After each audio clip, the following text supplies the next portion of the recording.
শোনো, আজকে স্বামী স্ত্রী ফুটবল প্রতিযোগিতা। এই প্রতিযোগিতা যারা হারবে আজ থেকে তাদেরকে সংসারের সমস্ত কাজ করতে হবে, ঠিক আছে? ওকে, চলো লেটস স্টার্ট।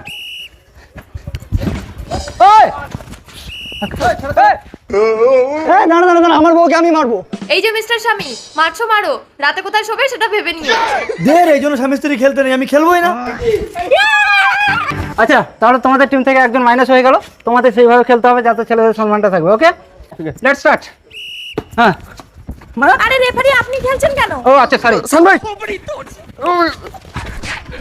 কি হরে? আরে ছেলে তো তোর একজন মাইনাস হয়ে গেছে, আমি খেলে তো কি হয়েছে? এই রেফারিকে মারবে না, রেফারিকে মারবে না। একদম না বলে দিচ্ছি, রেফারিকে মারতে হবে না, রেফারিকে মারবে। ঠিক আছে, সরি। আচ্ছা না, স্টার্ট।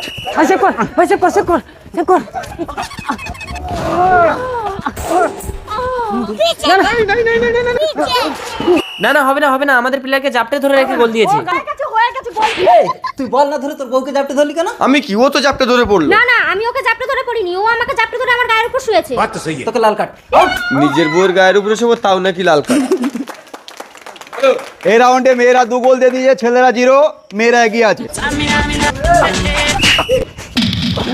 शेर जब आता है अकेला आता है, झुंड में नहीं।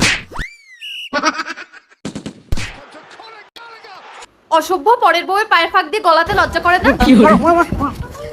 এই যে হাজবেন্ড, বল ধরলে কিন্তু তোমার ব্যবস্থা করে দেবো। বউয়ের ভয়ে আমি ছেলেদের ইজ্জত মাটিতে মেশাতে পারবো না। এই একদম মারবে না কিন্তু, বলে দিচ্ছি, অসভ্য লোক একটা। ले गोल। মারতো টস হবে, যারা জিতবে তারা জিতবে। এই যে আমার কার্ডটা আছে, 1 পিঠ সাদা 1 পিঠ লাল। তোমাদের কোন পিঠ? আমার সাদা। সাদা পিঠ তোমাদের? সাদা, আমরা জিতে গেছি। তাহলে সংসারের কাজ কারা করবে এবার আপনারাই বলুন।